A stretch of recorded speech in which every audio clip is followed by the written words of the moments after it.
बिस्मिल्लाहिर्रहमानिर्रहीम। हम एक्सरसाइज 1.2 कर रहे थे, जिसका कि हमने क्वेश्चन नंबर 2 का पार्ट 4 कर लिया था। तो अब पार्ट 5 की जानिब चलेंगे। तो ये मैं किताब के ऊपर ही आपको सॉल्व कर देता हूँ कि इसका चूँकि हमने सिर्फ नाम देने हैं, तो मैं किताब के ऊपर ही इसको मेंशन कर देता हूँ।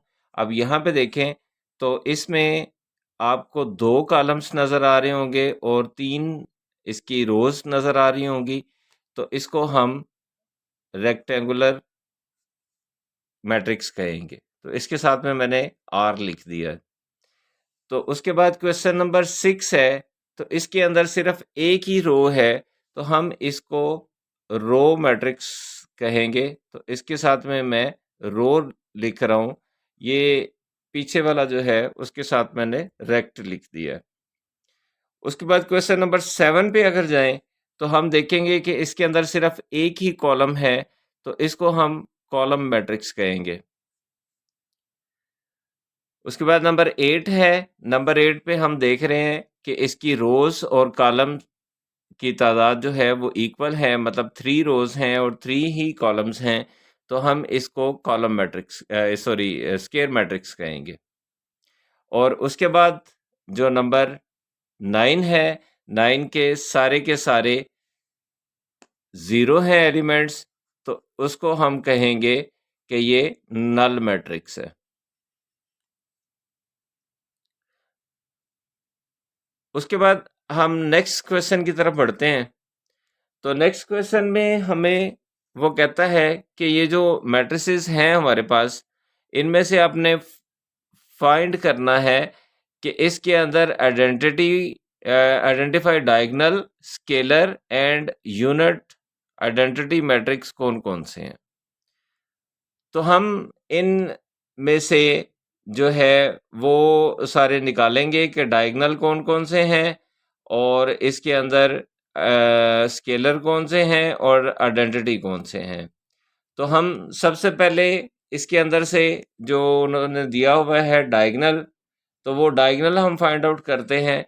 तो ये पहला जो ए है ये डायगोनल है अकॉर्डिंग टू दी डेफिनेशन जो हमने इससे पहले पढ़ी थी।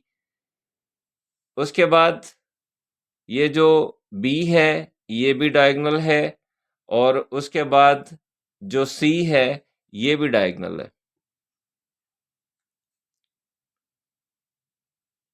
उसके बाद हम देखते हैं कि इसके अंदर ये भी डायगोनल है और ये भी डायगोनल है। इसमें सारे के सारे डायगोनल पे सारे के सारे एलिमेंट्स जो हैं वो ज़ीरो नहीं है, इसलिए ये सारे के सारे डायगोनल हैं। उसके बाद हम देखते हैं इसके अंदर स्केलर कौन कौन से हैं। तो स्केलर के अंदर ये वाला जो है इस पे स्लैश डाल के स्केलर लिख रहा हूँ और ये जो लास्ट वाला है इस पे भी स्लैश डाल के स्केलर लिख रहा हूँ। ये दो हमारे पास स्केलर है। उसके बाद हम चलेंगे आइडेंटिटी की तरफ। तो आइडेंटिटी के अंदर ये 1001 है, तो ये आइडेंटिटी मैट्रिक्स है। और उसके बाद जो ई वाला है ये 5-3 है और 1+1 है, तो यहाँ पे भी 2 है, यहाँ पे भी 2 है। तो इसको भी हम आइडेंटिटी मैट्रिक्स कह सकते हैं, ये भी एक आइडेंटिटी मैट्रिक्स है। अगर इसमें से 2 को कॉमन ले लिया जाए, लेकिन अगर 2 को कॉमन नहीं लेते तो फिर हम इसको स्केलर और डायगोनल ही कहेंगे। तो ये 2 कॉमन यहाँ पे तो नहीं लिया हुआ, तो इसलिए हम इसको डायगोनल और स्केलर ही कहेंगे। उसके बाद सॉल्व करने वाले क्वेश्चन आ जाते हैं। वो कहता है कि जी find negative of a matrix, कि कुछ उसने मैट्रिक्स हमें दे दिए हैं, तो जिसमें से हमने नेगेटिव फाइंड आउट करना है। तो नेगेटिव फाइंड आउट करने के लिए मैंने आप लोगों को पहले बताया था, ये क्वेश्चन का नंबर 4 है इसका, और इसमें ए दिया हुआ है 1, 0 और -1। तो इसका अगर हम नेगेटिव फाइंड आउट करते हैं तो हम इस साइड पे भी माइनस से मल्टीप्लाई कर देते हैं और दूसरी साइड के सारे एलिमेंट्स को माइनस के साथ मल्टीप्लाई कर देते हैं। तो ये 1 प्लस का था, तो ये माइनस का हो जाएगा। 0 को कोई फ़र्क नहीं पड़ेगा, लेकिन ये जो माइनस का 1 था, ये प्लस का 1 हो जाएगा, क्योंकि माइनस और माइनस मिलके प्लस बना देते हैं। तो इसके बाद बी वाला है, ये 3 है, -1 है, 2 है और 1 है।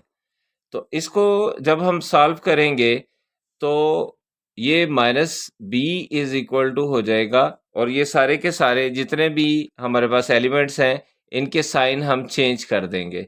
जो भी साइन लगा होगा, अगर माइनस है तो प्लस हो जाएगा, प्लस है तो माइनस हो जाएगा। तो ये जितने भी प्लस के थे उन सारों के साथ हम माइनस लगा देंगे। तो ये नेगेटिव ऑफ बी है। इसके बाद हम डी करते हैं कि डी के अंदर -3, 2, -4 एंड 5 है। तो यहाँ पे अगर हम इसका नेगेटिव निकालें, negative D is equal to, तो हम इसके भी साइन चेंज कर देंगे। ये 3 हो जाएगा, ये -2 हो जाएगा, ये 4 हो जाएगा और ये माइनस का 5 हो जाएगा। तो इसके अंदर से सी और ई वाला जो है क्वेश्चन, वो मैंने छोड़ दिया है। वो आप खुद से सॉल्व करेंगे, और अगर उसके अंदर से कोई मसला आता है, कोई प्रॉब्लम आती है, तो आप मुझसे डिस्कस करेंगे। तो डिस्कस करने के बाद जो है वो हम उसका हल निकालेंगे और उसको सॉल्व आउट करेंगे। अच्छा जी, क्वेश्चन नंबर 5 है, वो कहता है कि जी आप A B C D E F का ट्रांसपोज फाइंड आउट करके दें। तो हम सबसे पहले लिखते हैं इसके अंदर ए, यहाँ पे हम ट्रांसपोज करेंगे, ट्रांसपोज फाइंड आउट करेंगे। ए हमारे पास है 0, 1, -2। तो जब हम इसका ट्रांसपोज करेंगे तो ट्रांसपोज में करना ये होता है कि जितनी भी रोज होती हैं वो कॉलम बन जाते हैं, और जो कॉलम होते हैं वो रोज बन जाती हैं। तो ये जो हमारे पास एक कॉलम नजर आ रहा है, तो इसको हम रो बना देते हैं, और जो नाम होता है उसके ऊपर एक छोटा सा टी लगा देते हैं, जिसका मतलब होता है कि ये ए का ट्रांसपोज है।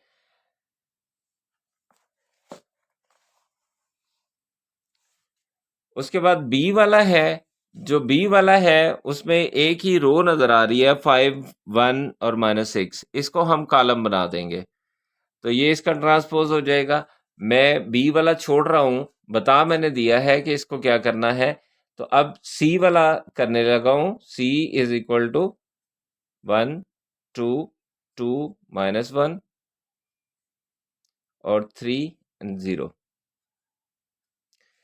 तो इसके अंदर जितनी भी रोज हैं, लेट्स से कि ये रो है पहली, तो इसको मैं पहला कॉलम बना दूंगा 1 एंड 2। उसके बाद सेकंड रो है 2 और -1, इसको सेकंड कॉलम बना दूंगा, और ये थर्ड रो है, इसको थर्ड कॉलम बना दूंगा। तो ये जितनी भी रोज हैं उसको हमने चेंज करके कॉलम बना दिया। या इसके उलट अगर करना चाहें तो ये कॉलम जो है इसको हमने रो बना दिया, और ये दूसरा कॉलम जो है ये दूसरी रो बना दिया। तो इसमें कॉलम को रो के अंदर तब्दील करते हैं और रो को कॉलम के अंदर तब्दील करते हैं। तो ये बाकी मैं छोड़ रहा हूँ, डी ई एफ वगैरह छोड़ रहा हूँ, क्योंकि इसके अंदर सिंपल सा काम है, कोई इतना ख़ास काम नहीं करना है। सिंपल यही जितनी भी रोज़ हैं उनको कॉलम के अंदर तब्दील कर देना है। उसके बाद क्वेश्चन नंबर 6 है, जिसके अंदर हमें दिया हुआ है a इज इक्वल टू 1, 2, 0 और 1। तो वो कहता है हमें कि आप प्रूव कर के दो कि ए के ट्रांसपोज का अगर ट्रांसपोज लिया जाए तो वो वापस ए के ऊपर चला जाएगा। तो हम देखते हैं, सबसे पहले ए का ट्रांसपोज लेते हैं इसके अंदर। तो इसकी जो रो है उसको हम कॉलम में तब्दील करते हैं, और दूसरी रो को दूसरे कॉलम के अंदर तब्दील कर देते हैं। तो अब इसका जो ट्रांसपोज हमने लिया हुआ था, तो उसका भी अब ट्रांसपोज लेते हैं। तो फिर देखते हैं ये क्या निकलता है। तो अब ये जो रो है इसको दोबारा से कॉलम बना देंगे और ये जो दूसरी रो है तो इसको दूसरा कॉलम बना देंगे। तो आप देख रहे हैं कि ये इसके इक्वल आ गया है। तो हम कहेंगे कि ए ट्रांसपोज़ का ट्रांसपोज़ जो है वो इक्वल टू ए है। अब हम दूसरा इसका पार्ट जो है वो देखते हैं।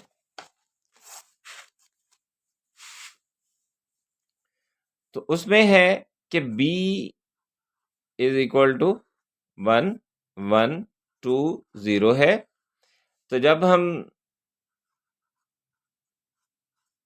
इसका क्वेश्चन लिखते हैं तो वो ये है कि b का ट्रांसपोज और उसका अगर ट्रांसपोज लिया जाए तो वो इक्वल टू b हो जाता है। तो सबसे पहले हम b का ट्रांसपोज लेते हैं। तो जैसा कि मैंने बताया कि ये रो जो है ये कॉलम के अंदर चली जाएगी, दूसरी रो जो है ये दूसरे कॉलम के अंदर चली जाएगी। और अब ये जो ट्रांसपोज ले लिया है तो इसका फिर से ट्रांसपोज लेंगे अगेन। तो ये जो रो है ये कॉलम के अंदर चली जाएगी, दूसरी रो दूसरे कॉलम के अंदर चली जाएगी। तो हम देख रहे हैं कि ये इक्वल टू इसके है। तो हम लिखेंगे इसको B transpose transpose is equal to B है। तो ये जो एक्सरसाइज हमारी 1.2 ये सॉल्व हो गई है। तो नेक्स्ट हम दूसरी वीडियो में मिलेंगे जिसमें कि 1.3 हम एक्सरसाइज शुरू करेंगे और इंशाल्लाह उसको सॉल्व आउट करने की कोशिश करेंगे। Thank you very much.